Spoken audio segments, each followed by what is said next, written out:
Aparte vamos a hacer esto de rotar. Ahí se Bueno, cortó, que de ahora en más. no, ahora ya nos están escuchando, así que Ah, listo. eh, Ok. ya podemos compartir y cuando quiera sale, a las 19 damos inicio.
Hola a todos, bienvenidos.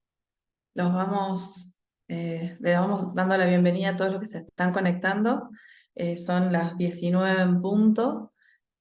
Vamos a esperar un par de minutitos nada más para que se termine de conectar todos los que están inscriptos y comenzamos con este taller que tiene un programa bastante ambicioso, así que esperemos que lo podamos disfrutar. Enseguida, entonces, unos minutitos más, comenzamos.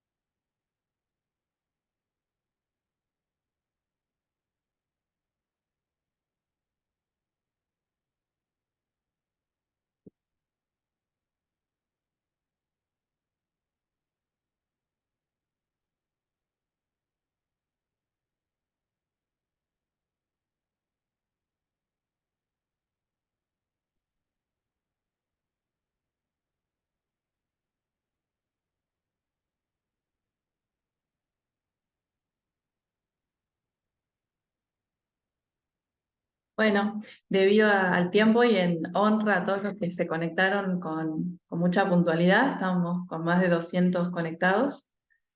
Eh, Vamos a empezar a hacer las presentaciones, así comenzamos con el taller.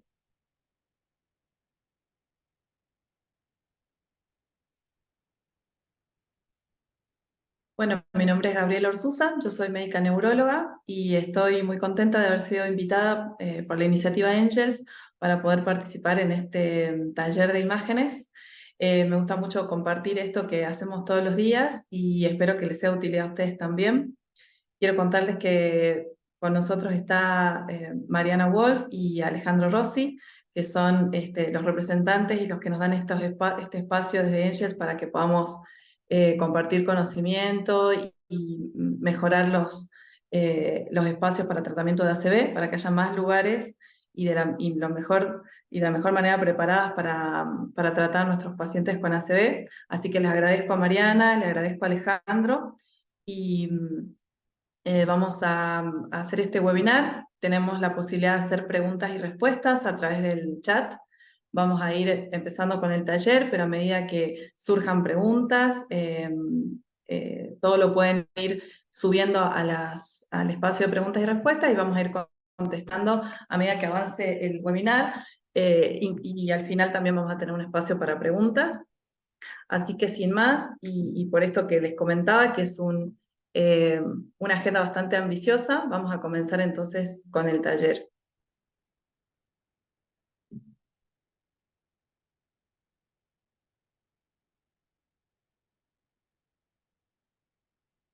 Muy bien, esta es un poquito nuestra agenda. No, me gusta compartir qué es lo que vamos a trabajar y vamos a hablar un poco de las generalidades de la tomografía, de las neuroimágenes, cómo utilizar las diferentes herramientas que tiene la tomografía, las ventanas, la perfusión, cuándo tenemos que usar la tomografía para tomar ciertas decisiones. Vamos a ver la escala de Aspect, que nos va a ser útil justamente para poder estadificar la gravedad de los ACV. Vamos a evaluar también las fosas posteriores, vamos a hablar de las colaterales, de algunos tips para pensar en grandes arterias cuando nos enfrentamos a la tomografía de cerebro en agudo y algunos diagnósticos diferenciales. Y el primer concepto que quiero compartir con ustedes hoy tiene que ver con qué yo debo esperar de la tomografía. Bueno, y lo primero es saber qué no esperar de la tomografía. La tomografía, la resonancia, no va a ser no me va a dar un diagnóstico de ACV, porque como todos ustedes saben, el diagnóstico de ACV es clínico, ¿sí? Meramente clínico.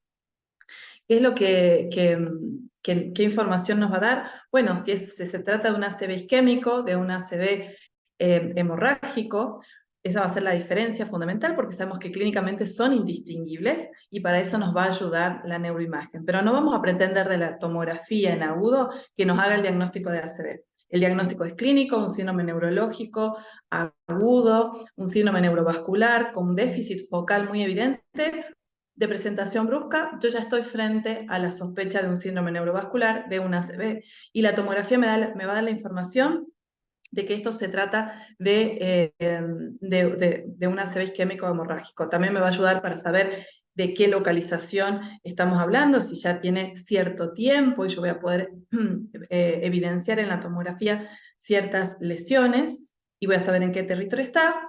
También me va a servir para saber si esta isquemia o esta hemorragia es aguda o tiene cierto tiempo de evolución y me va a ayudar para tomar decisiones. Para eso va a ser fundamentalmente la tomografía. Muy bien. En la mayoría de los centros en donde trabajamos, y me gustaría que en el espacio de preguntas y respuestas me cuenten de dónde están, de dónde se están conectando, para que sepamos un poco nuestro equipo, quienes nos están escuchando. Sé que es muy amplia la invitación, entonces puede ser de diferentes espacios, así que me encantaría que me cuenten de dónde están, desde Paraguay, genial, de nuestra querida Latinoamérica. Y sabemos que en nuestra querida Latinoamérica no todos los centros para tratar ACV cuentan con la mayor tecnología de neuroimágenes. Nos pasa a nosotros que tenemos una tomografía disponible, pero no siempre resonancia. Y es por eso que hoy vamos a hacer hincapié en tomografía principalmente. Bien, desde Pilar, desde Buenos Aires, de Ecuador, bueno, de nuestra querida Argentina y de países cercanos, Mar del Plata, Quito, bueno, hermoso, estamos desde diferentes espacios, así que me encanta. Bueno, antes de seguir, quiero compartir con ustedes este hermoso lienzo de Van Gogh, y quiero hacer un pequeño jueguito con ustedes y que puedan mirarla fijamente esta imagen, que es muy bella, pero que es una imagen fija, ¿sí? Es una imagen, sencillamente, pero ahora quiero que miren fijamente este pequeño círculo central por unos segundos, no pierdan la vista del centro de la imagen, y a continuación les voy a volver a mostrar la misma imagen que les mostré al principio. Si ya se concentraron en ese punto, ahora fíjense con detalle ese hermoso cielo estrellado que pintó Van Gogh. Toma movimiento, si es que pudieron concentrarse, y cuéntenme ahí en preguntas y respuestas si es que pudieron ver o sentir ese efecto óptico en el que las estrellas se mueven gracias a que tuvimos este pequeño estímulo visual. ¿Y por qué les quería mostrar esto? Bueno, la realidad es que cuando vemos una tomografía, una imagen, una foto, no tenemos toda la información de la pintura, de la tomografía. Necesitamos verla completa y necesitamos ver el movimiento. Y por eso es que los aliento a que veamos absolutamente todos los cortes de la tomografía, de la neuroimagen que vamos a abordar, para no perdernos absolutamente ningún detalle. Bueno, otra cosa que siempre hablamos a nuestros médicos de formación, que evidenciemos, chequeemos que esa imagen que estamos viendo sea realmente de nuestro paciente, que no sea de otro, que tenga la fecha adecuada, que no sea una imagen previa. Vamos a evaluar qué técnica estamos usando, no es lo mismo que sea una tomografía contrastada que una tomografía simple, y vamos a evaluarla desde la periferia hacia central, sin perder absolutamente ninguno de todos los cortes. Vamos a ver si la línea media está centrada. Luego vamos a ver si, al final de toda esta evaluación, si hay patología realmente asociada o si son artefactos con los que estamos enfrentándonos, ¿sí?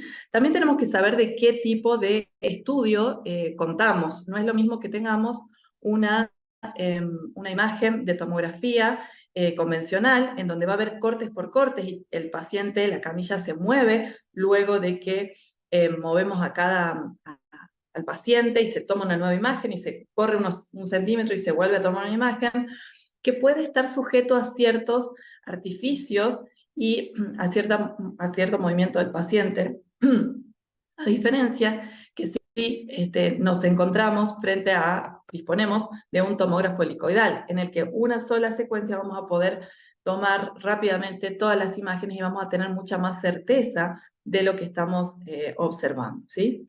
Nos siguen saludando de los diferentes lugares de Latinoamérica, de Ecuador. Bienvenidos a todos.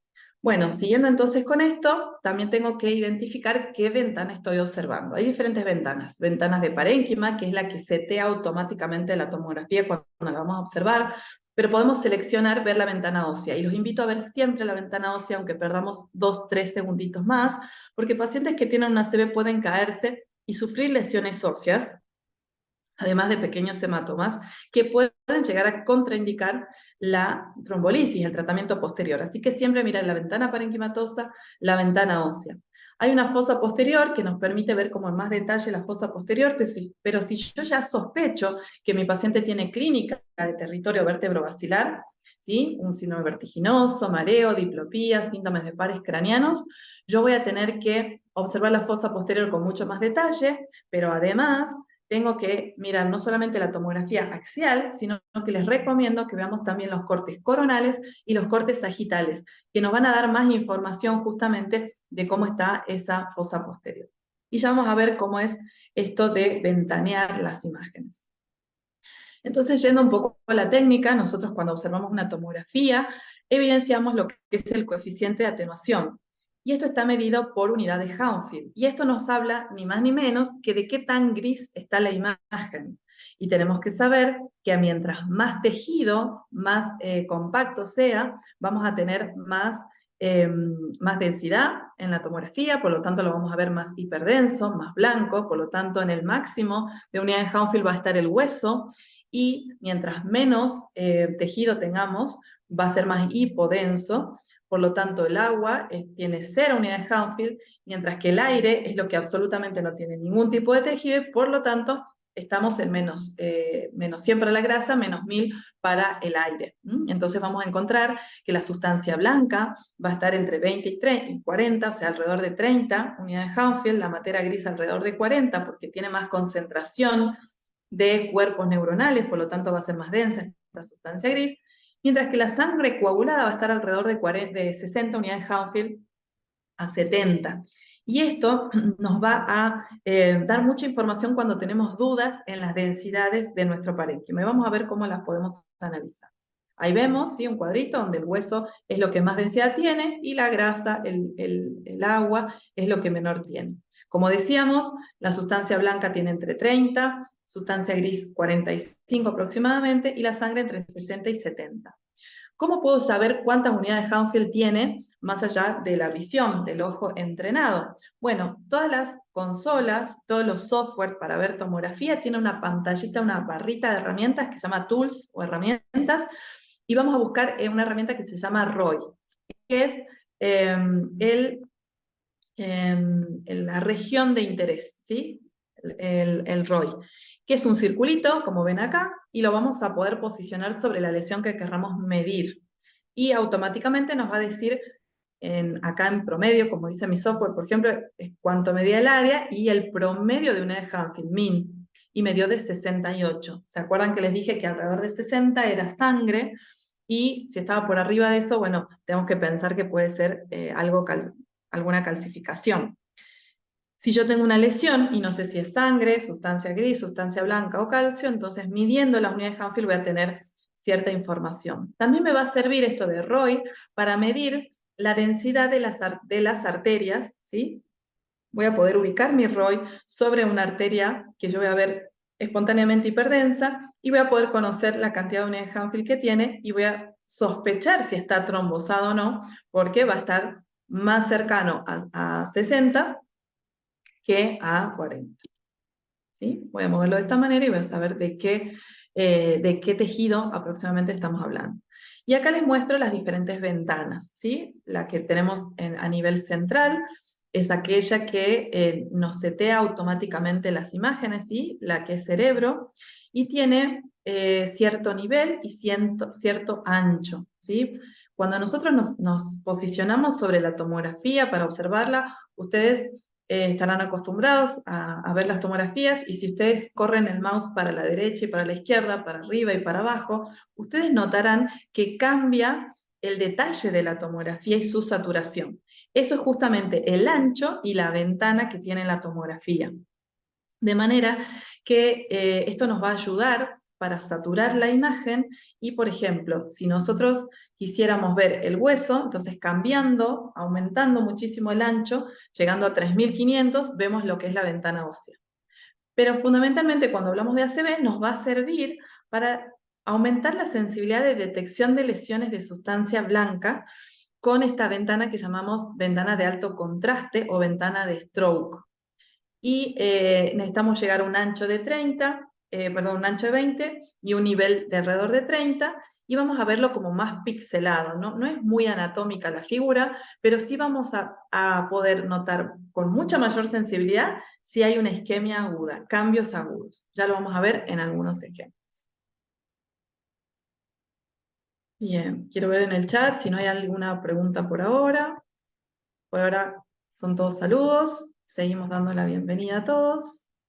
Y quiero contarles que hay una herramienta que se llama WOW y todos ustedes la tienen en forma disponible en la página de Angels.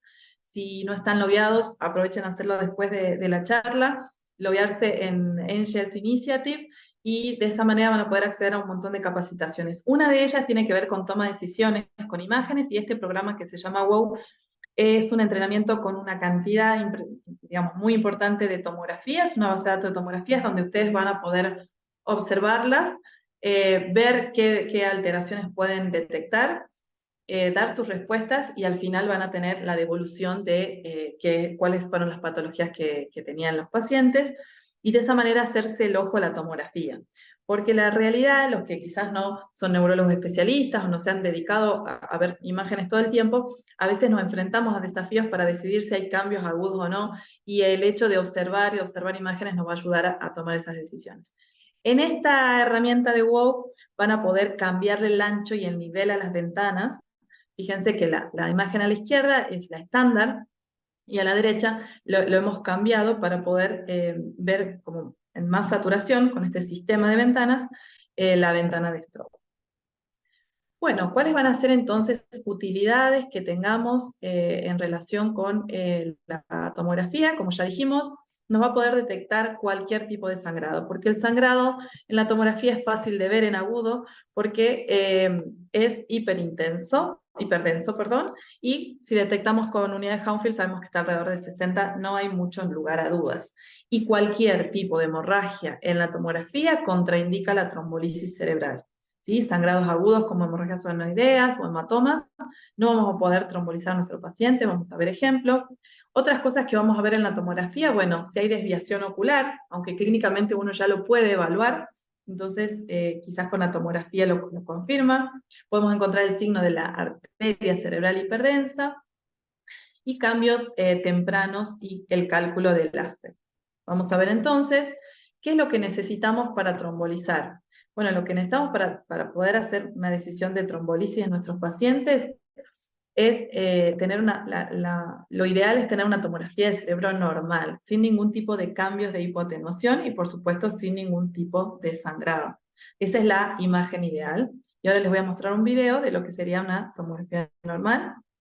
Acá Agustín nos va preguntando si es conveniente medir la densidad en ROI circular como la presentación o conviene usar el ROI chico nivel píxel. ¿Sí? En las herramientas que tengan cada uno son diferentes, por ahí los lectores. Puede ser uno redondo o elíptico y va a depender del volumen de nuestra lesión, Agustín. Mientras más pequeña va a tener menos especificidad la medición de nuestro ROI y lo que tenemos que tratar es de elegirnos en este ROI circular, es la que yo uso, que sea lo que se ajuste al centro o a la lesión más representativa, no muy cerca de la corteza, ni tampoco muy cerca de los ventrículos, ¿sí? El tamaño, la forma no es significativa, lo importante es que sea una muestra representativa de la lesión. Muy bien, como les decía, lo ideal es tener una tomografía normal, donde no tengamos ningún tipo de hipoatenuación, donde podamos ver los cortes coronales, axiales y sagitales, ¿sí? Donde no haya simetrías, donde podamos diferenciar muy bien la sustancia gris de la sustancia blanca. Esa va a ser la tomografía ideal, ¿sí? Muy bien, y eso no quiere decir que no sea un ACV isquémico hiperagudo, porque justamente en los primeros momentos no lo vamos a ver. Como decíamos, la utilidad va a ser muy importante detectar sangrado, como vemos a su izquierda, a la izquierda de la pantalla vemos un sangrado importante, parenquimatoso, córtico subcortical. Y también vamos a evaluar la gravedad con tomografía, qué tan extensas son las lesiones. Como decíamos, la tomografía nos va a servir para distinguir el ACV isquémico de hemorrágico, porque clínicamente son indistinguibles. Entonces, para eso es que nos va a servir. Si tenemos alguna duda en la evaluación de las imágenes, tendríamos que tener un sistema. Y uno de los sistemas para evaluar las imágenes es dividir en cuadrantes, ¿sí? Podemos tomar cuadrantes anteriores, los dos anteriores, de uno y cada lado, y ir viendo corte por corte todas las secuencias. Siempre no olvidar de ver la corteza hacia el centro, porque a veces sangrados muy pequeñitos en la corteza podemos no observar.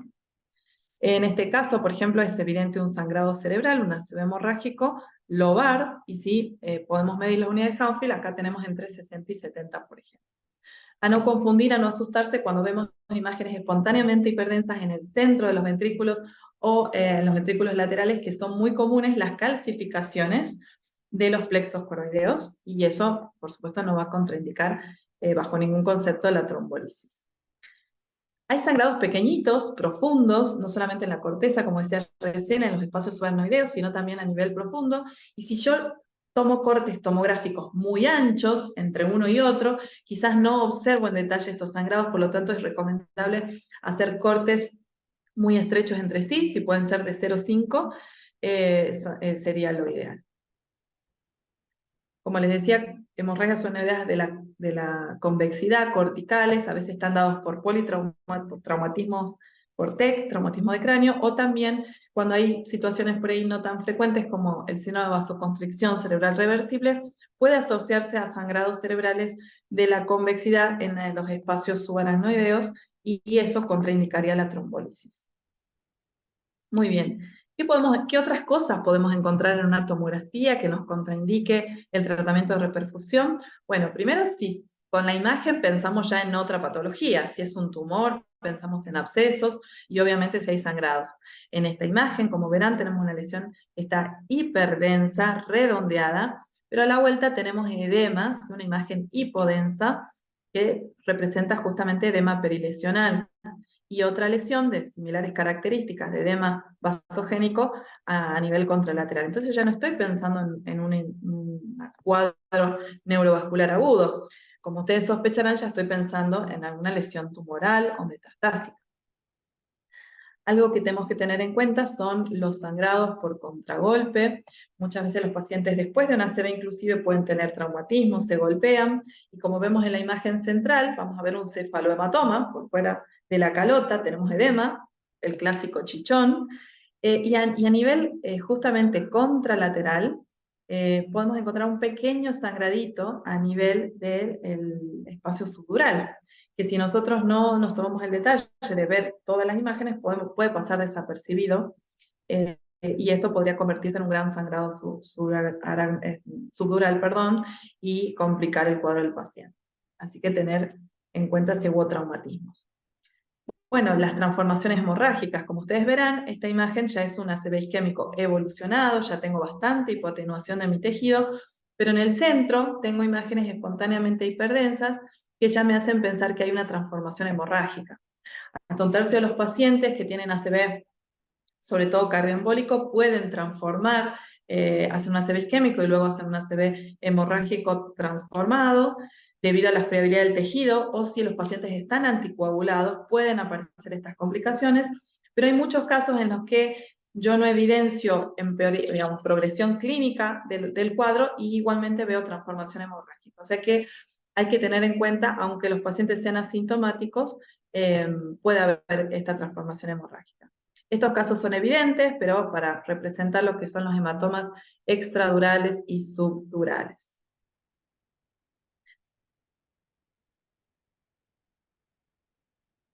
Bueno, para neurismas nos preguntan, para neurismas, ¿vemos una TAC ventana parenquimatosa y luego una angio-TC? Por supuesto. Si yo tengo la duda de que existe algún trastorno vascular, me va a ser de mucha utilidad la angiotomografía. Vamos a hablar un poquito de eso al final.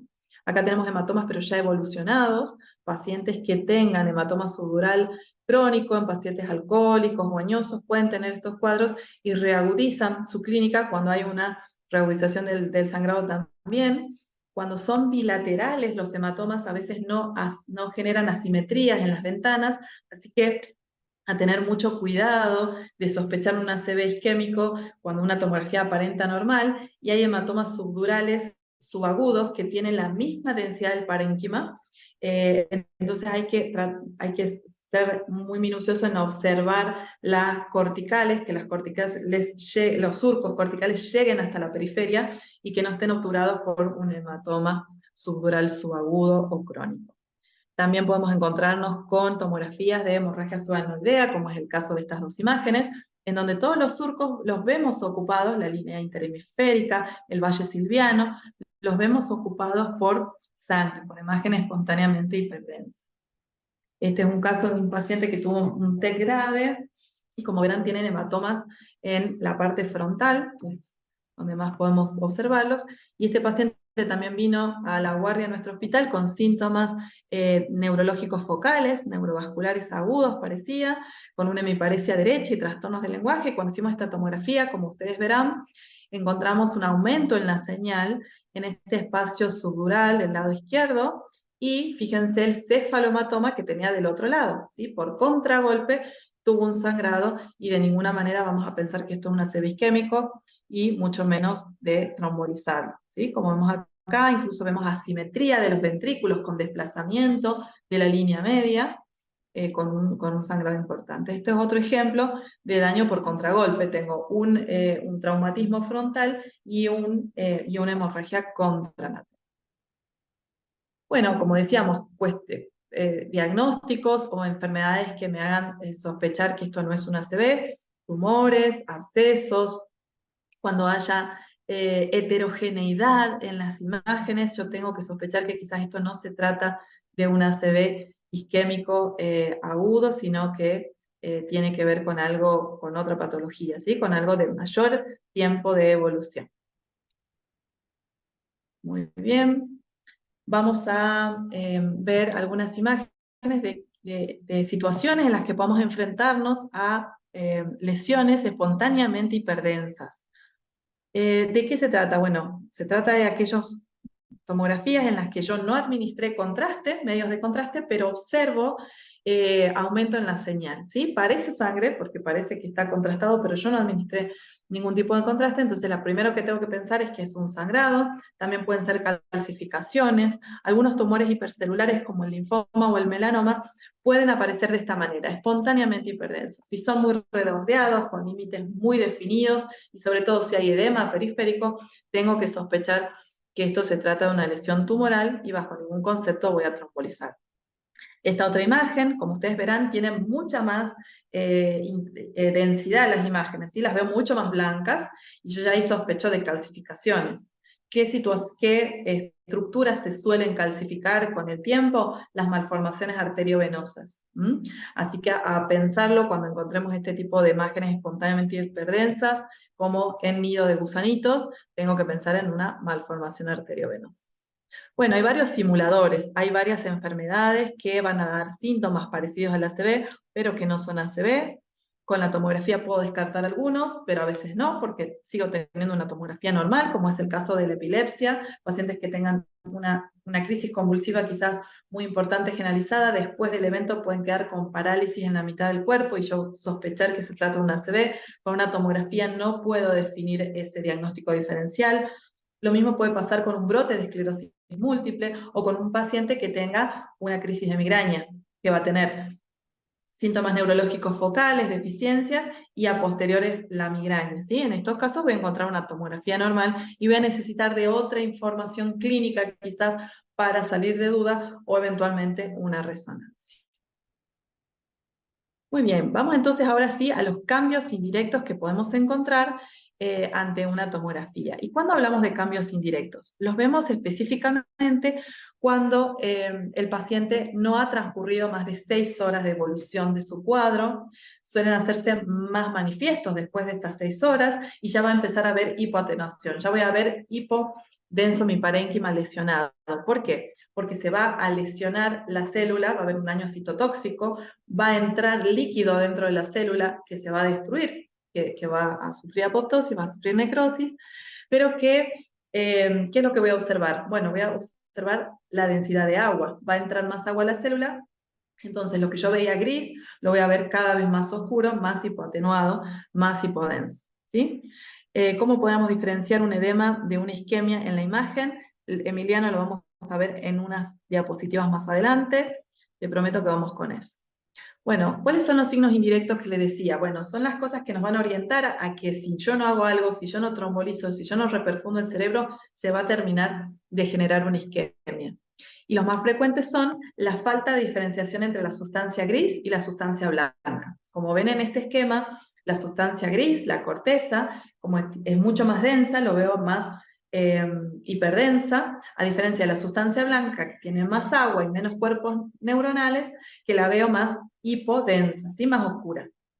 Cuando se llena de líquido este cuerpo neuronal, se va a parecer más a la sustancia blanca, por lo tanto, en la tomografía yo voy a perder la diferenciación qué es corteza, es decir, qué es sustancia gris, de la que es sustancia blanca. Y va a ser el primer signo que me va a orientar a mí de que ahí se está produciendo una isquemia.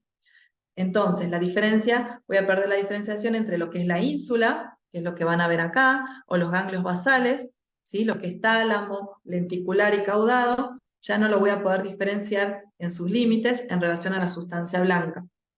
Otro signo que puede llegar a aparecer es el signo de la cuerda, que es el primero de los que aparece, en el que yo voy a ver el aumento de la densidad de la arteria cerebral media, que ya vamos a ver imágenes, incluso la puedo medir con el ROI.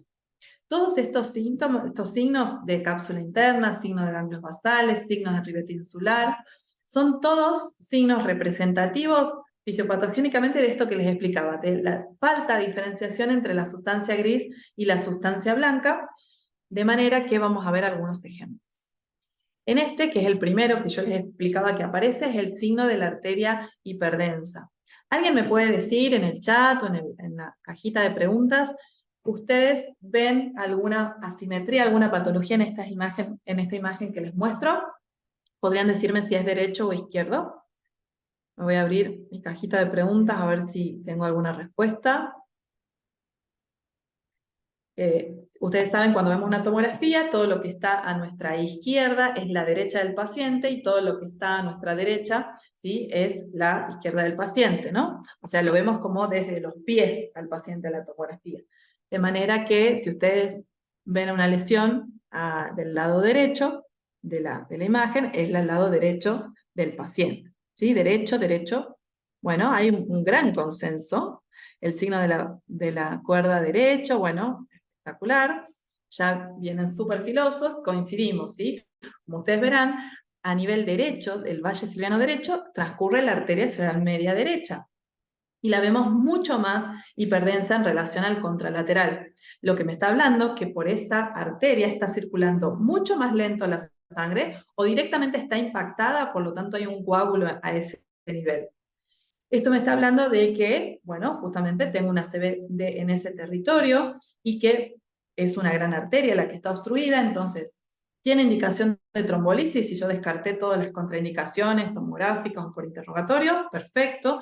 Y si estoy dentro de mi ventana, pero si yo estoy, por ejemplo, fuera de la ventana para trombolíticos, es un paciente que tiene indicación de trombectomía mecánica, por ejemplo. ¿Hay falsos positivos? Sí. A veces por un traumatismo, una migraña, podemos hacer una tomografía y encontramos este signo de la cuerda en las que nos hace parecer que hay mayor densidad. Esto existe, pero una manera de disminuir esos falsos positivos tiene que ver con medir también con el ROI, las unidades de Hounsfield de un lado y del otro. Y si hay mayor diferencia, con un índice más de 1.2 entre el índice, la razón entre un lado y el otro, quiere decir que evidentemente hay un verdadero signo de la cuerda, hay un coágulo impactado a ese nivel. ¿Sí? También tenemos otro ejemplo también del lado derecho, en este paciente. El signo del acuerdo, también existe el signo del punto. El signo del punto es aquel en el que cuando la cerebral media, después de transcurrir por el valle silviano, va a generar su cambio de dirección para después bifurcarse, ¿sí? Ya en M2. ¿Qué es lo que vamos a ver cuando hagamos un corte axial? Directamente la salida de la cerebral media en esta posición y por lo tanto el corte va a ser axial y vamos a ver el punto denso, no la cerebral media en su trayecto de M1. ¿Sí? Así que puede haber tanto el signo de la cuerda como el signo del punto. También hablamos del signo del punto cuando encontramos un aumento en la densidad de la arteria basilar, cuando hay un infarto del territorio vértebro-basilar, ¿sí? de la vertebral está trombosada, también podemos encontrar el signo del punto a ese nivel. Bien, siguiendo entonces, ¿qué va a pasar cuando tengamos una oclusión de una gran arteria? ¿Tiene que trombolizarse ese paciente? Si tiene indicaciones, sí. Si no tiene contraindicaciones y tiene indicaciones, debemos hacerlo, por supuesto, pero se ha visto que la efectividad de la trombolisis disminuye mucho si el coágulo es muy ancho, si es muy largo en realidad, más de 8 milímetros.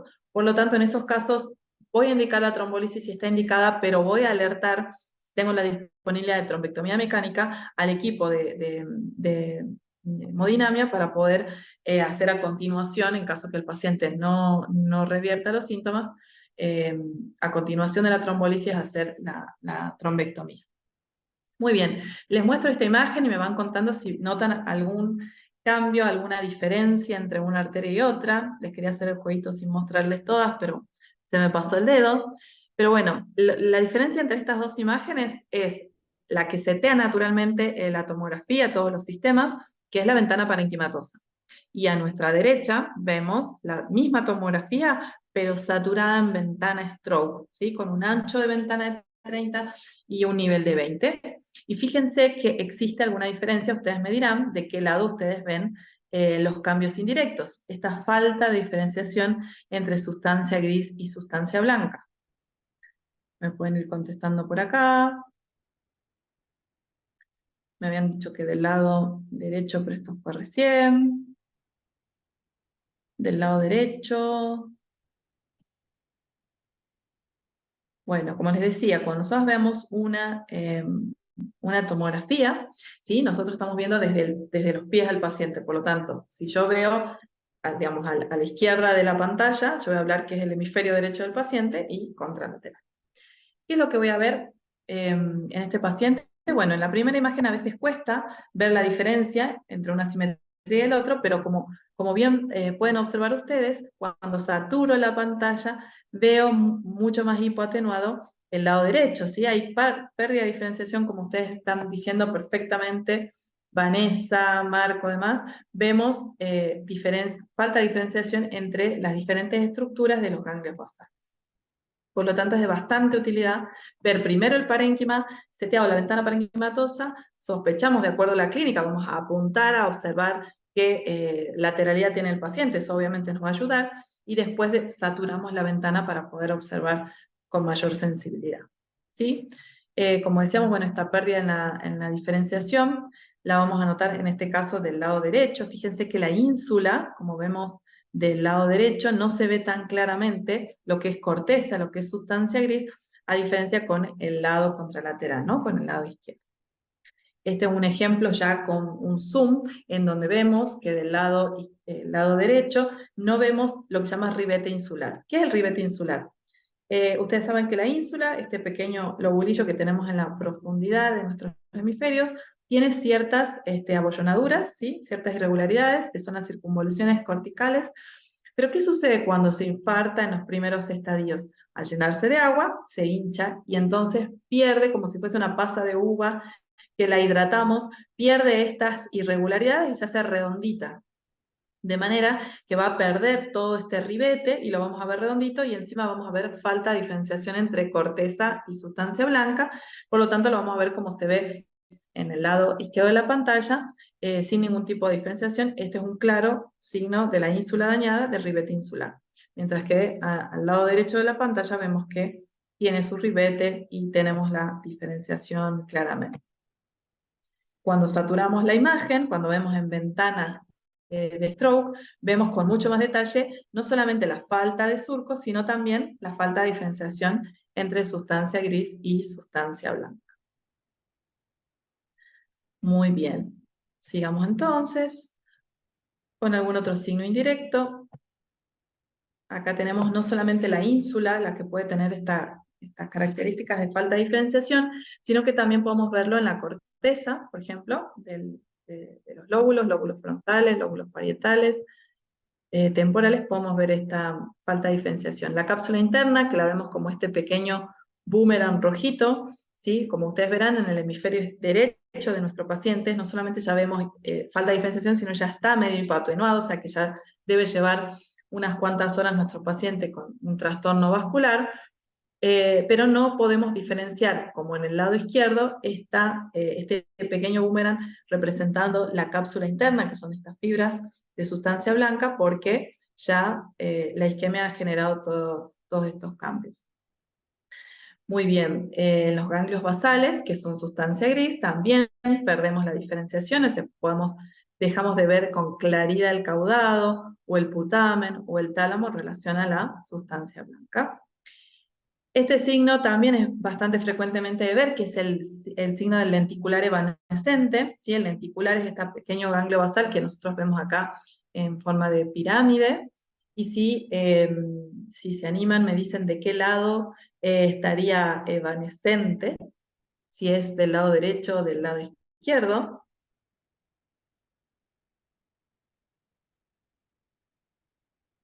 Acá a ver qué nos están contestando. Cecilia nos dice que es del lado derecho. Perfecto, Cecilia. ¿Qué es lo que estamos viendo? Que del lado izquierdo del paciente podemos diferenciar perfectamente el lentículo, mientras que del lado derecho no podríamos dibujarlo con un lápiz. ¿Por qué? Porque perdió esta diferenciación claramente. ¿Sí? Es visible, como ustedes pueden ver allí, hasta en un 75% de los pacientes que están en las primeras 3 horas, lo cual no contraindica absolutamente la trombolisis. Me está hablando de signos precoces, me está confirmando de alguna manera que sí estoy en lo cierto, que es un ACV isquémico, y no implica mal pronóstico, al contrario, puedo trombolizar y tengo mucho para salvar. Ya hablamos del ribete insular, como en este caso también. Podemos encontrar signos de inflamación cuando ya hay edema y compresión de estructuras. Ya nos habla de un peor pronóstico del paciente. Quiero mostrarles edemas, que era una de las preguntas que teníamos recién.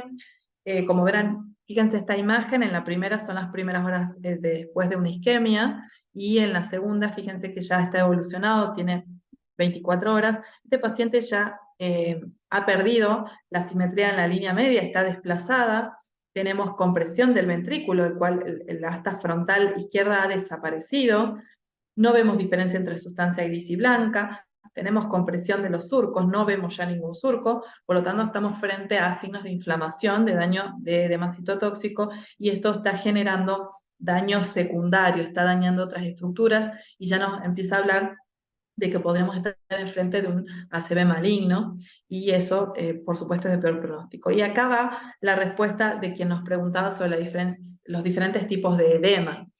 Fundamentalmente nos vamos a enfrentar a dos tipos de edema para diferenciar en tomografía, en neuroimagen, y uno es el edema citotóxico, que es cuando la célula se llena de agua, porque se dañó por isquemia, por ejemplo, y entonces va a haber daño en la neurona, también en todas las fibras a su alrededor, el tejido conectivo del sostén, y no va a respetar lo que es la corteza, la sustancia blanca, se va a dañar absolutamente todo el parénquima, por lo tanto es una lesión córtico-subcortical, como vemos en la imagen central, con un gran edema y demás, pero el edema vasogénico, que no lo da el ACV, sino que lo dan el aumento de líquido en el espacio intersticial, que lo va a dar el edema por estructuras compresivas, por ejemplo, tumores que generen edema, metástasis, malformaciones, incluso cuadros infecciosos, granulomas, abscesos, pueden generar edema alrededor, ¿sí? Como vemos en esta figura hacia la derecha, lo llamamos a este edema, que es vasogénico, en dedos de guante. Como verán, se va metiendo entre los surcos, ¿sí? No los destruye, sino que los empuja, porque el líquido no está dentro de la célula muerta, dañada, sino que está metiéndose entre las fibras de la estructura. Entonces, a diferenciar bien esto edema citotóxico, como el de la ACV en la imagen central, a diferencia del edema vasogénico a la derecha y en la imagen inferior. En la primera imagen de arriba podemos ver que sí es citotóxico, aunque sea de diferentes territorios, ¿sí? Puede ser que no sea completo, uniforme, sino que tenga una isquemia en dos partes de la cerebral. Así que a diferenciar citotóxico de vasogénico. Bueno, hay un signo que vemos clínicamente, pero que la tomografía nos puede ayudar a confirmar, lo que es la desviación conjugada en la mirada. Es uno de los signos clínicos que nos habla de daño de gran arteria, ¿sí? En el que podría ser un candidato no solamente para trombólisis, sino para trombectomía mecánica, para ir acelerando ese tipo de protocolos, como vemos en este caso. ¿Ven? En el globo ocular vemos claramente que el cristalino está desviado hacia la derecha, por lo tanto ya bilateral y en forma simétrica, y por lo tanto ya pienso que es una gran arteria la comprometida. Muy bien, vamos entonces ahora, siguiendo nuestra agenda, a estadificar la extensión de la lesión por tomografía. Y para ello usamos este score que se llama ASPECT, ¿sí? De Alberta Stroke Program Early Cities Score, que fue diseñado específicamente para contabilizar las áreas afectadas de la arteria cerebral media de un lado y del otro. No estuvo diseñada ni para la cerebral anterior ni para posterior, pero se diseñó a posteriori otra que es de fosa posterior, que ya les voy a contar, ¿sí? Es bastante viejita, ¿sí? No es reciente la escala, que le va a dar un punto de 10 puntos a cada uno de los territorios de la cerebral media, ¿sí? 3 puntos para la cerebral media en el corte, que vemos ganglios basales, 3 puntos para la sustancia, para la corteza de la cerebral media en este corte de ventrículos, y fíjense que le va a dar un punto a la ínsula, un punto al lenticular, núcleo lenticular, otro a la cápsula interna y otro al caudado, núcleo caudado. Ahora, si están algunos de estos territorios afectados, voy a ir quitándole un punto de 10 para abajo. Por lo tanto, una escala de ASPECT de 10 es el paciente que no tiene ningún tipo de cambio agudo en el territorio de la cerebral media. Si, por ejemplo, encontrásemos falta de diferenciación en este territorio M1, por ejemplo, pero todo el resto de los territorios están normales, voy a quitar un solo punto y por lo tanto voy a tener un ASPECT de 9. Y así sucesivamente. Tenemos que tener en cuenta que el ASPECT va a puntuar cambios agudos. No voy a puntuar dentro del score cuando hay isquemias que yo ya veo que son crónicas por sus características de densidad. Tengo que tener en cuenta no solamente en ver todos estos dos imágenes estáticas de los ganglios basales y de los ventrículos laterales, sino que tengo que ver toda la tomografía, como decíamos, en video, ¿sí? La tenemos que ver completa, y si en alguno de esos segmentos yo veo alteración en alguno de los territorios de la cerebral media, lo voy a tener que puntuar, ¿sí? También nos va a servir para puntuar mejor, poder saturar la imagen y colocar diferentes ventanas, por ejemplo, la ventana de stroke me va a servir para dar puntuaciones más bajas eventualmente en pacientes que tengan mayor compromiso. De nuevo, volviendo a esta herramienta que los invito a conocer del WOW en la página de Angels, va a probarnos, vamos a poder aprender a puntuar los diferentes territorios de Aspect, ¿sí? Por ejemplo, en este caso, ¿sí? Me puse en el cursor sobre M1, sobre M2, sobre M3, y voy a poder marcar cuáles son los cambios que tiene, y también me sirve para comparar con el contralateral, si es que fuese una isquemia unilateral, así que nos sirve el WOW para hacernos el ojo, también para puntuar Aspect. ¿Por qué nos resulta tan importante quizás saber puntuar Aspect para hablar el mismo idioma? ¿Sí? Las diferencias interoperador que encontramos cuando vemos tomografía son muy amplias, sobre todo cuando trabajamos con equipos que no tenemos un especialista quizás disponible en neuroimágenes para que nos dé el aspecto, que nos diga si no tiene ningún cambio o hay cambios agudos. Por lo tanto, entrenarse en el aspect nos va a permitir saber cuánto territorio dañado tiene el paciente. Históricamente, en los trials, cuando había más de un tercio de la cerebral media comprometido, por lo tanto, un aspect de 7 o menos, se hablaba que la lesión era muy extensa y que ese paciente tenía más riesgo de sufrir sangrados luego de la trombolisis. Y hoy sabemos que tenemos que poner en la balanza el riesgo del beneficio, ¿no? Si los pacientes están muy comprometidos, y está realmente dentro de la ventana estricta para tratamiento y quizás hay puntajes más altos, podemos realmente trombolizar al paciente porque entendemos que hay mucho por salvar, o inclusive en los primeros trials para trombectomía mecánica solamente se tomaban aspect por arriba de 6, tenían que no tener tanto compromiso, ¿sí? Tenían que tener por lo menos 6 territorios indemnes, y hoy sabemos por evidencia que aspect más bajos también se benefician de la reperfusión por trombectomía, así que tenemos que tener en claro por ahí cómo puntuarlos y entrenarnos en esto nos va a ser de utilidad. Aquí tenemos una imagen en la que está señalado M1, M2 y la ínsula comprometidos del lado derecho, ¿sí? M5 y M6, y fíjense en una tomografía ya evolucionada, con no muy buena calidad, una tomografía viejita, pero vemos cómo todo el territorio de la cerebral media se terminó de comprometer, no así los ganglios basales que no se veían comprometidos en el primer aspecto, ¿sí? Se condice bastante con lo que va a ser la lesión del paciente a posteriori.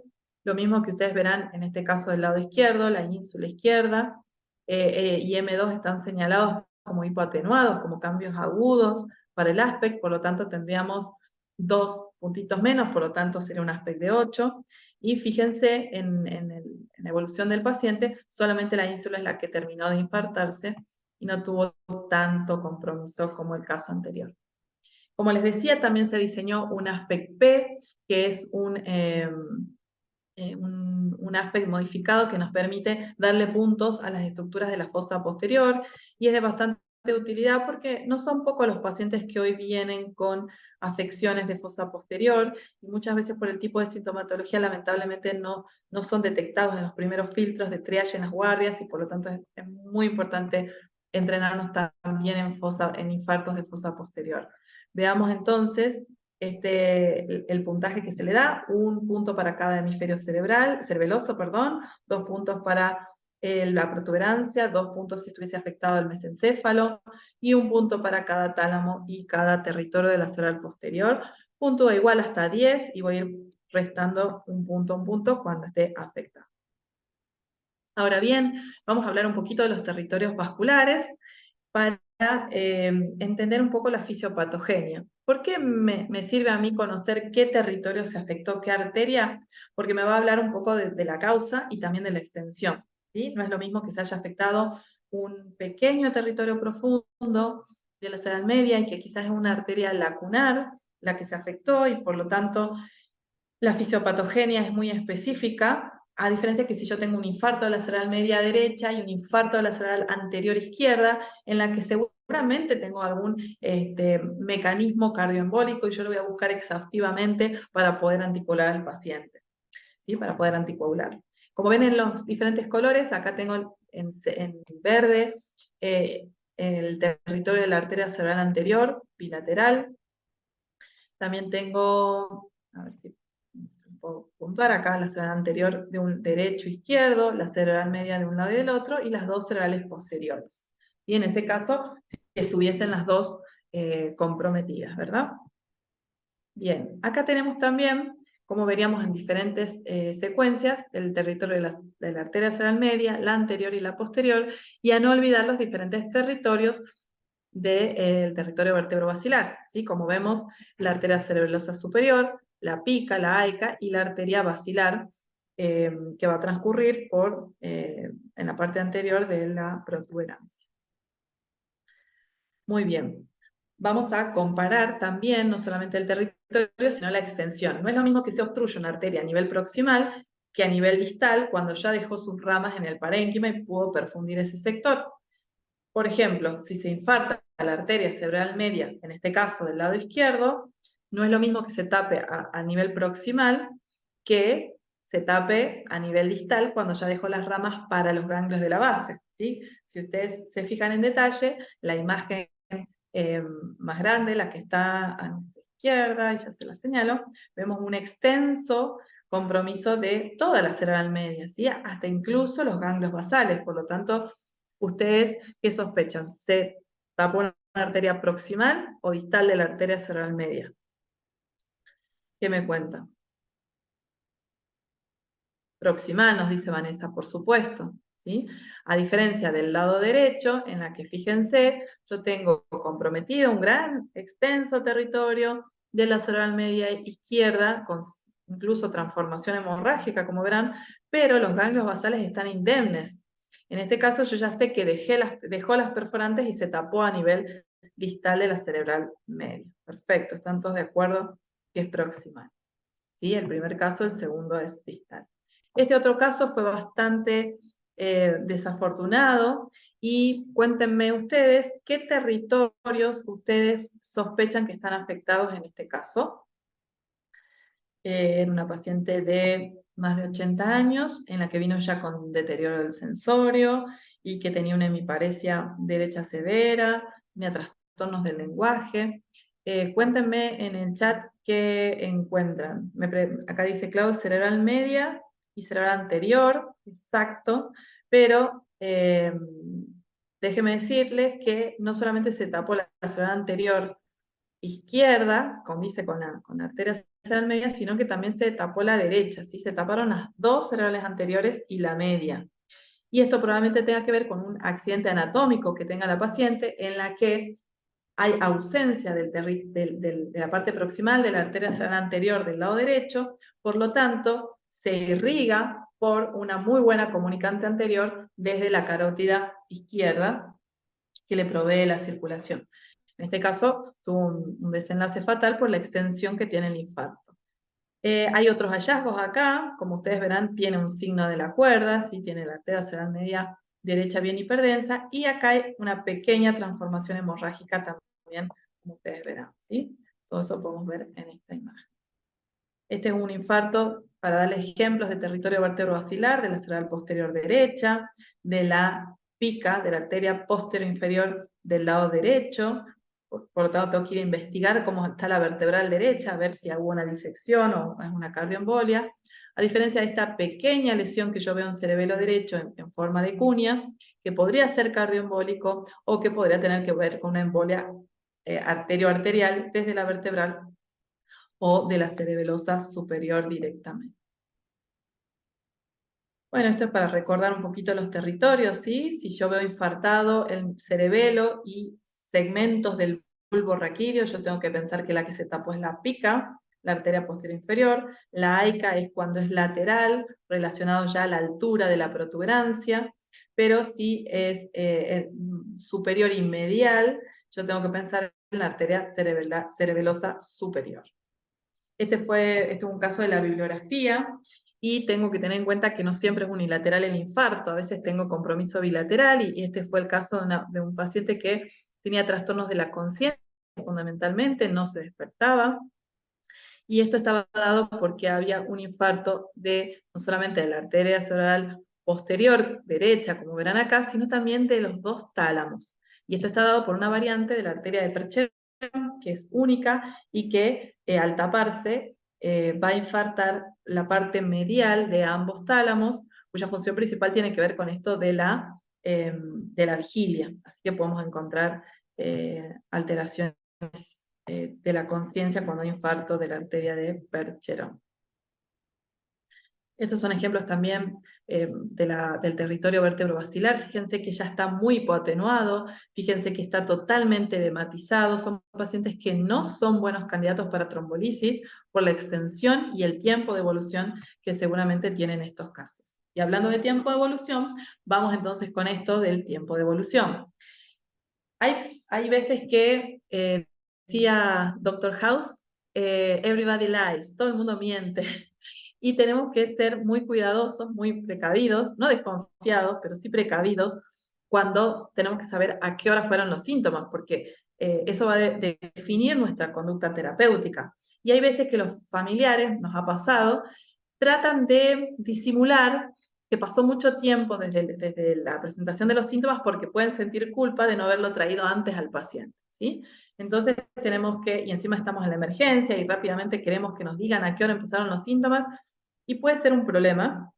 Entonces tenemos que guiarnos, obviamente, por lo que nos dicen los pacientes, los tenemos que rechequear con familiares, con pacientes, con testigos, pero también tenemos que mirar las imágenes, porque muchas veces nos dan más información de lo que nos da el interrogatorio, ¿no? Sin desmerecer el interrogatorio, que es lo más importante. ¿Pero a qué me refiero? Si yo, por más que el paciente o el familiar me diga que esto lleva una hora de evolución y yo ya veo signos de evolución tardía, yo tengo que reinterrogar y desconfiar que quizás esto tenga más tiempo de evolución. Y para eso tengo que saber justamente cómo se ve cada uno de los estadios. Entonces, fíjense que el estadio hiperagudo temprano, vamos a cerrar esta aplicación. Lo que puedo encontrar, o sea, antes de las 6 horas es el signo de la cuerda, porque lo que hay es el coágulo impactado. Es muy difícil que antes de las 6 horas yo vea cambios de hipoatenuación. Ahora bien, cuando ya estoy más cerca de las 6 horas, es probable que ya los vea en la mayoría de los casos. No quiere decir que en el hiperagudo temprano no. Hemos visto casos recientemente en los que se ve el signo del lenticular evanescente y demás, pero es más difícil de encontrar. Ahora bien, cuando ya es agudo y va 24 horas, ahí encuentro una hipoatenuación clara e incluso edema y compresión de las estructuras. Si esta lesión es subaguda, quiere decir que lleva entre 1 y 3 semanas, puede aparecer un fenómeno bastante confundidor que es el fogging.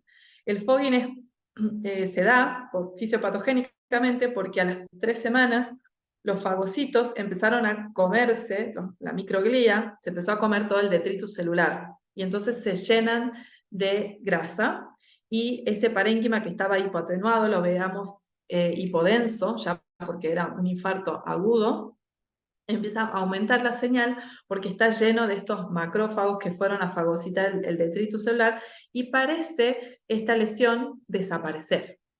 ¿Sí? Como si fuese una lesión de las mismas características que el parénquima sano. Entonces es una pseudonormalización de la tomografía, tener en cuenta este tip en tomografías de alrededor de 3 semanas.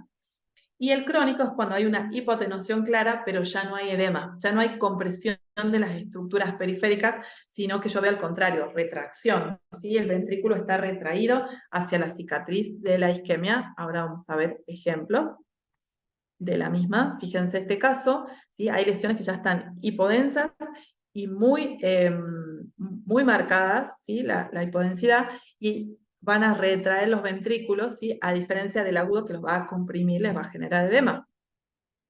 En este caso, bueno, en un caso en donde vemos lesiones evolucionadas crónicas, ¿sí? Si el paciente nos dice que hace 1 hora hizo una hemiparesia derecha y yo veo esta pequeña lesión lacunar, yo voy a pensar que esto probablemente sea algo previo, ¿sí? Que no tenga que ver con algo agudo del paciente. Bien, estos también son ejemplos de lesiones crónicas en las que pacientes han tenido múltiples lesiones vasculares y ahora quizás vienen con una nueva focalidad. ¿Se acuerdan de los que les decía del fogging? El fogging es esta pseudonormalización de la tomografía, y este es un caso en el que en el agudo, en la primera imagen, se las voy a señalar, tenemos el signo de la cuerda, como ya habíamos hablado, ¿sí?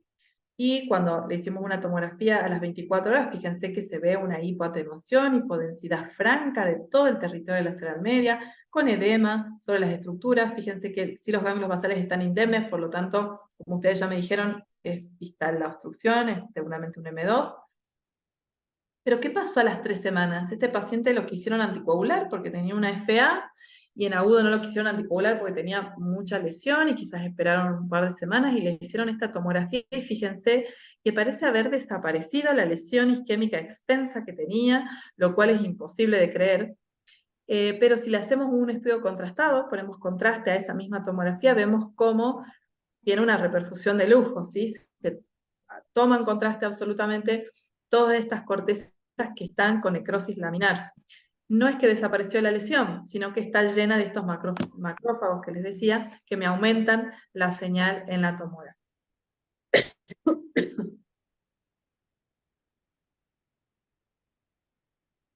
Bueno, ahora les voy a pedir, para darle un descanso a mi garganta, que me cuenten ustedes por el chat qué observan en esta imagen, qué les llama la atención y cuánto tiempo de evolución le darían a esta imagen que claramente vemos en el territorio de la cerebral media derecha. ¿Qué tiempo evolutivo ustedes calcularían que tiene este paciente? Cuéntenme en el chat. A ver. Varios estadios, nos dice Marcelo.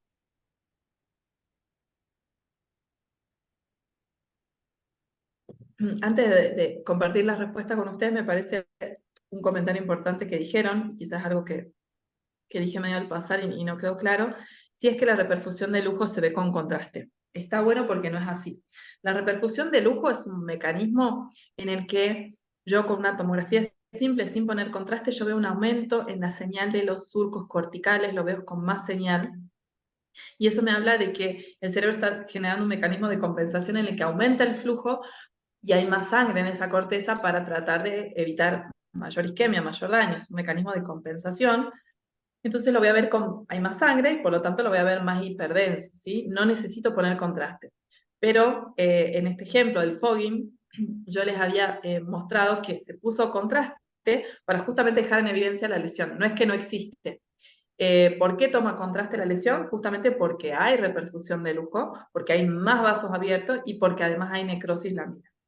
Acá nos dan un montón de respuestas, perdón que no pueda leer todas, porque la verdad que es súper enriquecedor, gracias por todas las respuestas, pero en la mayoría de los casos me están contestando que hay lesiones de 2 tiempos, ¿sí? Y también me hablan de subagudo, y me hablan de crónico, me hablan de una semana. Bueno, ahí está bastante dispar, nos dicen de la cerebral media derecha en diferentes estadios evolutivos, ¿sí? Aguda, seguramente menor de una semana de evolución, nos dice Santiago. Buenísimo. Es así, tenemos dos lesiones, ¿sí? Tenemos una lesión claramente hipodensa a este nivel de la cerebral media. No pienso que sea crónica, porque si no ya estuviese retrayendo este ventrículo quizás, y hay cierto nivel de edema, ¿sí? Por las características de la densidad. Y además tenemos toda esta lesión de la división, de la primera división de la cerebral media, ¿sí? Que está comprometiendo todo el lóbulo frontal y parte de la cápsula, que tiene otra densidad de la rama de la división inferior. Entonces, esta probablemente tiene una semana de evolución, 2 semanas de evolución, mientras que esta es aguda, ¿sí? Debe tener 24, 48 horas de evolución como máximo, está generando edema. Probablemente haya habido una estenosis de la cerebral media en la que generó una isquemia primero, y cuando se terminó de obstruir, al no haber sido reperfundida, me generó la isquemia ya completa de la cerebral media, o por un mecanismo cardioembólico, ¿sí? Puede haber venido un coágulo inicialmente a un sector distal de la división inferior y después a nivel del lóbulo frontal. O sea, las dos posibilidades son válidas. El riesgo de esta es la transformación hemorrágica. Bueno, muy bien, y el riesgo también de cuando son extensas las isquemias son justamente de infartos completos de la cerebral media, lo que nos va a llevar a un alto riesgo de mortalidad por infarto maligno, cuyo tratamiento tenemos que tener en cuenta que es la craniectomía descompresiva precoz. Mientras antes yo la haga, más posibilidades voy a tener de salvar la vida al paciente, no así la discapacidad, ¿sí? La craniectomía descompresiva está indicada en infartos malignos completos de la cerebral media, cuando esta está generando deterioro del sensorio, pero no está evolucionado más de 72 horas, porque si no el pronóstico es malo, y tenemos que saber cuál es el resultado o el beneficio de la craniotomía descompresiva: salvar la vida, ¿sí? Disminuye el riesgo de mortalidad, pero no así el de discapacidad. Es importante tenerlo en cuenta cuando transmitimos con los familiares que buscamos, ¿no? Con las diferentes terapéuticas. Como les decía, cuando hay un infarto de más de un tercio de la cerebral media, es probable que tenga peor evolución el paciente, sobre todo si no recibe reperfusión. Y cuando hay edema, por supuesto, también son signos de mal pronóstico o de severidad. Bueno, muy bien, vamos ahora entonces a continuar con otras secuencias, que son el sistema de tomografías multimodal, en donde vamos a ver, mediante administración de contraste en las tomografías, la evidencia del mapa angiográfico, que va a ser de suma utilidad. Recomiendo que busquemos de tener esta herramienta en nuestros centros, porque nos va a ayudar a tener más información, no solamente qué arteria está obstruida, sino también el nivel de colaterales que tenemos. Y hoy ya no solamente medimos la gravedad en tiempo de nuestros pacientes, o sea, la sintomatología en tiempo de evolución, sino también en calidad de colaterales. Conceptualmente, ustedes recordarán que cuando se obstruye una arteria, yo tengo un pequeño core isquémico dañado y tengo un gran área de penumbra, en donde yo tengo disminución del flujo sanguíneo a ese nivel, pero todavía no hay daño neuronal.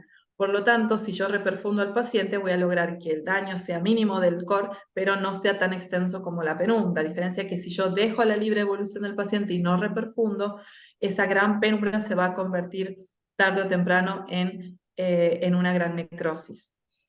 ¿Qué me está resguardando la penumbra? El nivel de colaterales que yo tenga.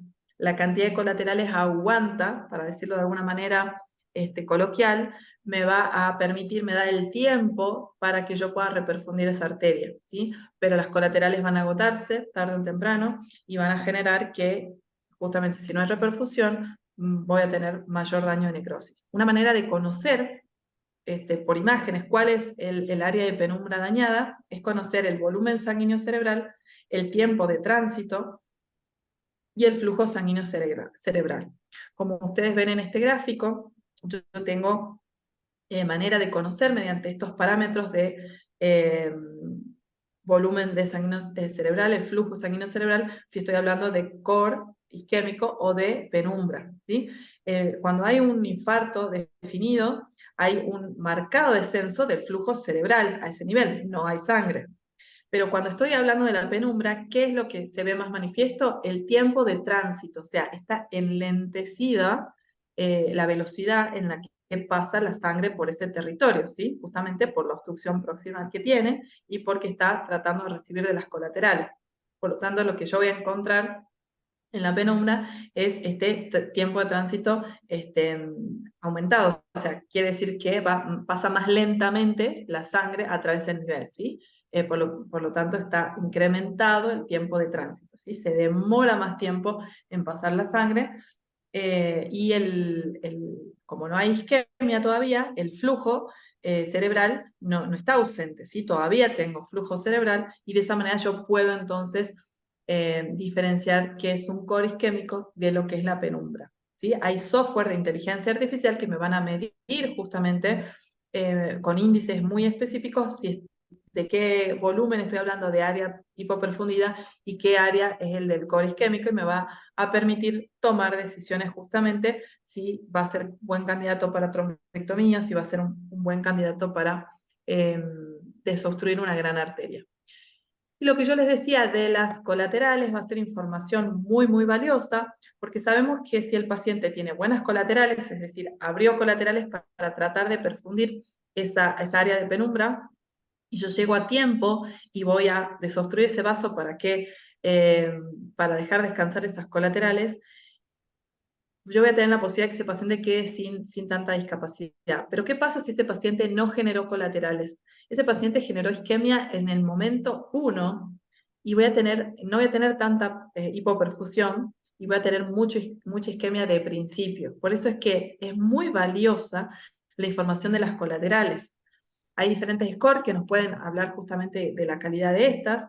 En este gráfico tenemos una fase 1 y 2 y 3 que nos habla del tiempo de tránsito del contraste a través de las arterias, y vemos en el ejemplo UA, como del lado rojo, ¿no? Del lado derecho, tengo una disminución de la densidad de estas colaterales, de estas arterias, en las primeras fases, pero después se equilibran. Fíjense que en el B, ¿sí? Tengo una disminución, tengo simetría de las colaterales en un principio, pero después están enlentecidas. Y el peor de los escenarios, fíjense que yo tengo una obstrucción de la cerebral media izquierda y no tengo colaterales en ningún momento, no veo vasos corticales de estos pacientes, por lo tanto me hablan de que el daño probablemente sea muy alto y las terapéuticas que yo tomé no sean efectivas. Lo que no quiere decir que yo necesite hacer una angiotomografía para decidir trombolisis, no. Me va a servir sobre todo para marcar pronóstico y para decidir hacer trombectomía más allá de las 6 horas. Pero para lo que es trombolisis, no voy a necesitar criterios de colaterales para la toma de decisiones, ¿sí? No es un criterio de exclusión. Bueno, este es otro tipo de score que nos sirve para ver las colaterales, y el 0 es cuando no hay ningún tipo de colateral, el 1 es cuando están disminuidas en un gran porcentaje, el 2 es cuando están disminuidas pero en un solo segmento, sí, menos del 50%, el 3 es cuando están exactamente iguales las colaterales de un lado y del otro, y el score 4 es cuando están aumentadas, ¿sí? Es decir, cuando yo tengo más colaterales tratando de compensar esta isquemia aguda, ¿sí? Sería como el mejor escenario.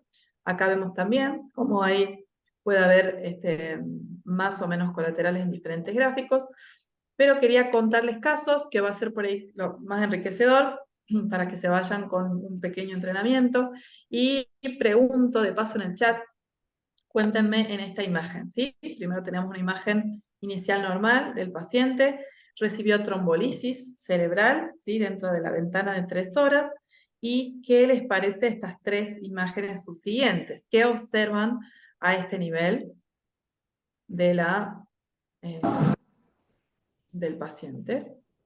Cuéntenme en el chat, ya me empiezan a contestar. Ven una transformación hemorrágica. Así es, Vanessa. Afortunadamente fue una transformación hemorrágica asintomática, el paciente trombolizado no tuvo progresión del NIH, al contrario mejoró, por lo tanto no tengo que asustarme, ¿sí? Si yo después de una trombolisis encuentro sangre, ¿sí? Este aumento en la densidad del parénquima, si clínicamente el paciente está bien, a no asustarse, a controlarlo clínicamente obviamente, pero no implica un peor pronóstico para el paciente porque es una transformación totalmente asintomática. Vamos a ver otro caso clínico, este fue post-trombolisis. Cuéntenme si en esta primera imagen ven algún cambio temprano, algún cambio precoz de algún lado del paciente. Este era un paciente joven de unos 40 años que tiene un trastorno, y ya les voy a dar una ayudita, una hemiparesia derecha con trastorno del lenguaje. Nos dicen acá del lado derecho, observan alguna alteración. Bueno, yo les había dado la ayudita y yo les dije que el paciente tiene una hemiparesia derecha, por lo tanto ya tengo que ir inmediatamente a ir a ver contralateral, tengo que ir a ver la ínsula izquierda, así como muchos de ustedes están diciendo, exactamente.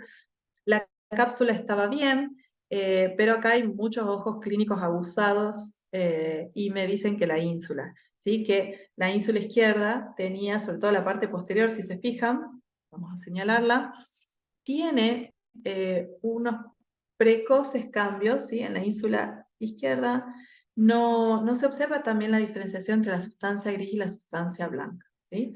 Así que coincido con ustedes y les muestro la evolución del paciente. Este paciente fue trombolizado, pero en ventana extendida. Fíjense que no hizo un infarto completo de la cerebral media, sino que lo hizo en forma parcial. Vemos esa hipodensidad córtico-subcortical que compromete el lóbulo parietotemporal. Y esta es la misma imagen del paciente. ¿Ven algo más que les llame la atención? ¿Es una isquemia o encuentran algo más relacionado con la isquemia de la cerebral media izquierda? Foco de transformación hemorrágica nos dice Santiago. No tenía colateralidad, probablemente es un paciente que tenía muy malas colaterales. Pequeña circulación de lujo. La circulación de lujo, está bueno lo que me dicen, la veríamos como no la vemos en agudo normalmente, la veríamos mucho más en la corteza cerebral, ¿sí? Dibujando la forma del ribete de los surcos, ¿sí? Esto que quizás le llame la atención.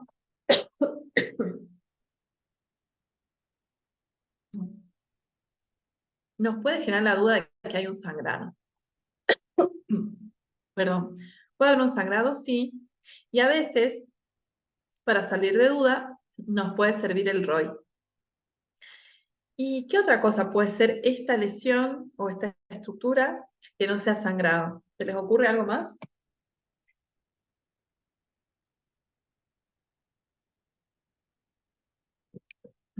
Encéfalo sano. Muy bien. Tumor, no, nos consulta alguna compañera si es tumor. La verdad que no, porque yo tenía una tomografía previa en donde yo no veía lesiones, veía cambios isquémicos agudos, entonces el tumor yo lo dejaría un poco de lado, pero por la historia del cuadro. Además, el edema que tiene es de tipo bien citotóxico, ¿sí? Tenemos toda la lesión córtico-subcortical, no es vasogénico, pero puede haber una región de tejido sano interpuesto entre la lesión isquémica, que no se terminó de generar isquemia, sobre todo si yo lo trombolicé, pude haber abierto alguna colateral, alguna rama distal, y se puede haber salvado cierto tejido. Y para eso me sirve el ROI. Y nos generó dudas en nuestro caso, o sea, si había un poquito de sangre o tenía que ver con parénquima sin afección, como dice acá Lorelei, y efectivamente, yo le puse el ROI chiquitito ahí sobre la lesión, y me dijo que medía 30 unidades Hounsfield, ¿sí? Lo que más o menos se acuerdan que hablamos de sustancia blanca. También me paré en lo que es la lesión isquémica y me dijo que era de 17 unidades Hounsfield. Es una isquemia, o sea, está llena de agua ese parénquima. Y me volví a poner en el ROI en parénquima sano, incluso contralateral, y de nuevo me dio 30. Entonces, obviamente con estas mediciones yo digo, esto no es sangre, ¿sí? Esto es evidentemente parénquima sano, porque recuerdan que la sangre estaba alrededor de 60 unidades Hounsfield, ¿sí? Si fuese sangre, tendría que tener más unidades Hounsfield, ¿sí? No de 30. Mide exactamente igual que el parénquima sano, así que me quedo tranquilo, eso es parénquima sano y no hubo una transformación hemorrágica del paciente, ¿sí? ¿Lo pueden ver? El ROI me gusta mucho, ustedes verán. Bueno, esta es una paciente con afasia y una paresia facial, ¿sí? No tenía braquial.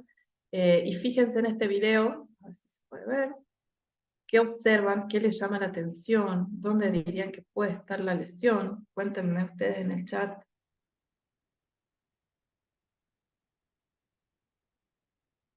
Se las voy a volver a pasar y ustedes me van respondiendo, algunos que ya les haya parecido, que encontraron algún tipo de lesión.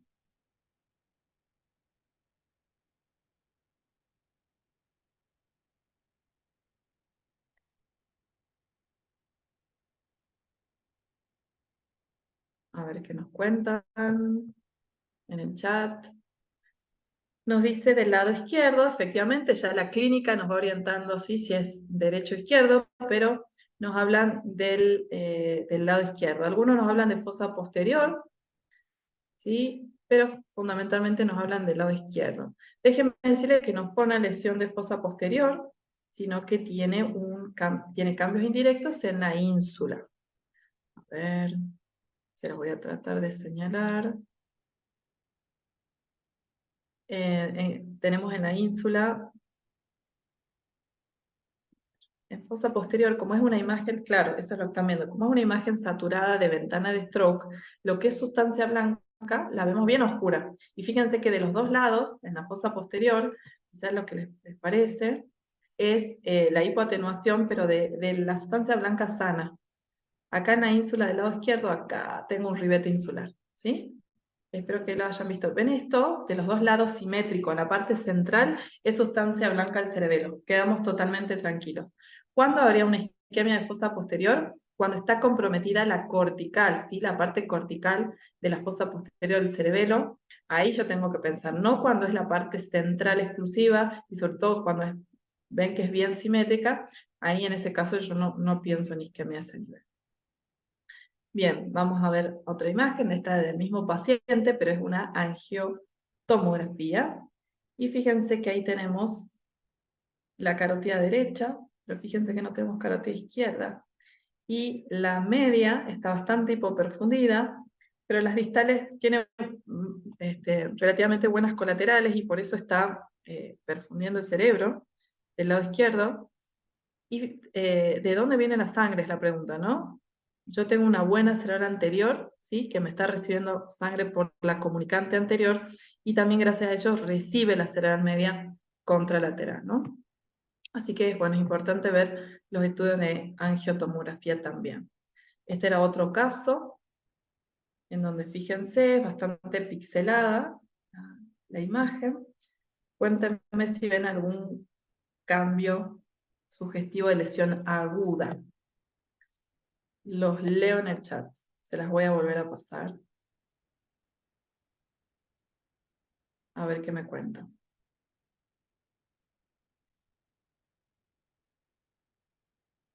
Ahí está. Cuéntenme si ven qué les parece esta imagen más del lado derecho que izquierdo. Fíjense si ven algún cambio indirecto o vemos lesiones más bien crónicas. Acá nos dice Facundo que él observa del lado izquierdo. Perfecto, ¿sí? Vemos atrofia cortical, ¿sí? Vemos los surcos muy marcados, ¿sí? El espacio suenoideo muy lleno de líquido, parietal izquierda, pero todos coinciden con muy buen criterio que son lesiones crónicas, ¿sí? Un paciente que viene con lesiones como en este caso me parece a derecha, ¿sí? Y estas imágenes, tengo que pensar que puede ser que no tenga clínica aguda, y por eso les decía, duden de todo, ¿sí? Vuelvan a preguntar. Si estas lesiones son la causa de lo que tiene el paciente, probablemente no sean agudas. Pensemos que preguntemos, repreguntemos, si esto no lleva mucho más tiempo de evolución, ¿sí? Son lesiones crónicas. A veces también sucede que los pacientes tienen ACV hace muchos años atrás y que ahora, por alguna circunstancia, tienen una convulsión focal relacionada con esa lesión vieja, porque hicieron fiebre, por ejemplo, y hacen una convulsión. Y después de la crisis quedan con una parálisis de TOD relacionada con esa lesión y parece un ACV isquémico, pero en realidad son manifestaciones de crisis epilépticas debido a esas secuelas, ¿sí? O sea que hacer ese diagnóstico, diferenciar con parálisis de TOD. Bueno, vamos con un casito más complicado. Esta era una mujer que en situación de parto hace una amaurosis bilateral y un deterioro de la conciencia, y me gustaría que me cuenten si estas lesiones bilaterales que claramente vemos de los dos lados corresponden a lóbulos occipitales y temporales, y cuéntenme qué les parece. ¿Son lesiones de daño citotóxico, de edema citotóxico, edema vasogénico? ¿Tiene sangrado, tiene transformación hemorrágica? ¿En qué están pensando? Bueno, hola Seba Chanampa, está acompañándonos y con muy buen criterio nos habla de que esto parece ser una patología específica. Nos están diciendo que es edema vasogénico, ¿sí?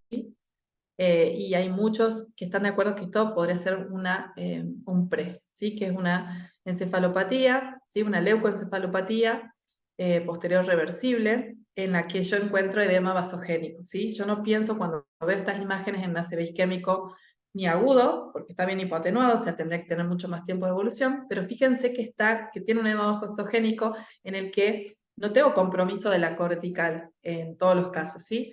Y es muy posible que tenga mezclado cierta cantidad de edema citotóxico y vasogénico, pero está predominando el edema vasogénico. Es bilateral.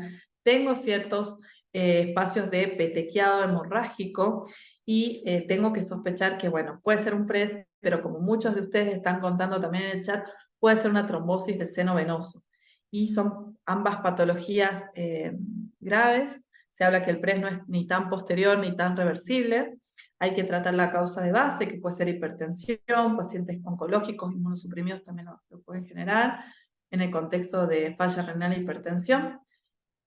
Y cuando hay hemorragia es de peor pronóstico, por supuesto, pero a pensar también por el cuadro de la paciente, por los antecedentes, que puede ser una trombosis venosa, ¿sí? Trombosis venosa cerebral que tiene otro tratamiento, estos pacientes los tenemos que anticoagular precozmente, aunque haya pequeños petequiados de sangrado, así que tenerlo en cuenta. Acá había ya una organización de sangrado mucho más importante, fue un cuadro de muy mala evolución. Este paciente de 20 años, varón, había tenido una trombosis venosa previa en miembros inferiores y ahora viene por una convulsión, y en la tomografía solamente encontrábamos esta imagen hipoatenuada, ¿sí? Y ustedes por los antecedentes ya estarán sospechando. Cuéntenme, ¿les parece que podría ser un ACV isquémico? ¿Qué aspecto le darían a este paciente si yo solo les doy esta foto y no el video? ¿Y en qué patología pensarían? ¿Sí? Los leo en el chat, a ver. Yolanda, Santiago y varios otros nos hablan de trombosis venosa cerebral. Por supuesto, hablo de alguien joven que ya tuvo trombosis venosas, que viene con una convulsión, y si les digo que encima tenía cefalea, por supuesto que tenemos que pensar en una trombosis venosa. ¿Puede ser un ACV isquémico? Puede ser, no está descartado per se, tendría que investigar. Entonces en este paciente amerita que si de guardia yo tengo la posibilidad, le hago una angio-TC, ¿sí? Pongo contraste, hago una angio-TC y observo cómo está el sistema arterial y el sistema venoso, ¿sí? Si fuese un ACV isquémico, tiene cierto tiempo de evolución, porque fíjense que esto ya está hipoatenuado, y nos hablan de un aspecto de 9. Sí, yo le estoy mostrando un solo corte y en ese está afectado un solo segmento de la media, así que probablemente estamos hablando de un M6, así que estamos muy bien, estamos muy a tono. Para ACV no tiene clínica, ¿sí? No tiene un déficit focal, nos dice María Alejandra, si vino solamente con una convulsión.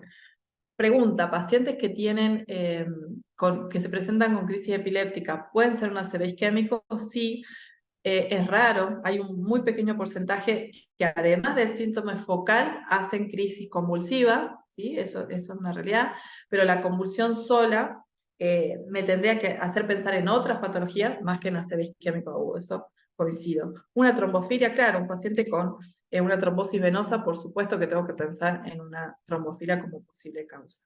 Bueno, este paciente se hizo la tomografía con contraste y fíjense que tenía este defecto de vacío de flujo en el seno transverso izquierdo y confirmó el diagnóstico de trombosis venosa. Este es otro caso de PRES, como les decía, pueden ser casos más o menos graves de acuerdo a la evolución.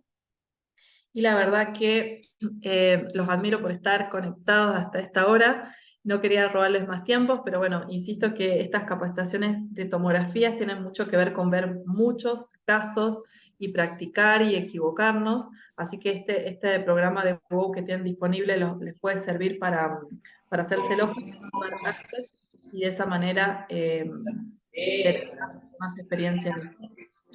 El ASPED, como les decía, podemos puntuar ribete insular, caudado, lenticular, M1, M2, M3, M4, M5, M6. También podemos cambiar nuestra ventana a ventana stroke. Como les decía, no les robo más tiempo, esto es todo. Va a quedar la clase disponible para todos los que la quieran y la necesiten. Si tenemos tiempo, nos dirá Alejandro, podemos contestar algunas preguntas. ¿Qué tal, Gaby? Buenas noches. Buenas noches, Ale. Se me escucha, bueno, por fin. Perfecto. Antes que nada, buenas noches a todos. Mi nombre es Alejandro Rossi, soy consultor de la iniciativa Angel para el NOA y tengo el gusto de tenerla a Gaby en mi zona. Y bueno, pues, antes que nada, mil gracias a todos por haber participado de este taller. Y bueno, no sé si quieren hacer alguna pregunta específica, algo más para Gaby. Si no, estaríamos cerrando el taller. Sí, gracias por todos los No, parece que saludos. no. Espero que les haya sido. Sí, en el chat están a full los saludos y Están a me full alegro que los les haya saludos, sí. sido, Bueno, qué bueno. de utilidad la clase. Bueno, Pero buenísimo. bueno, muchísimas gracias. Gaby, Muchísimas gracias, muchísimas Ale. gracias. La Y verdad que a siempre, Angel como siempre, muy claro todo, excelente. Hubo una participación extraordinaria de todos, así que mil gracias por haberse sumado y quedarse hasta tan tarde. Y los esperamos pronto. Seguramente esto se va a repetir. Así que, bueno, esperamos verlos pronto a todos. y que tengan muy buenas noches. Gracias, Gaby, nuevamente. Noches, Bye, bye. chao.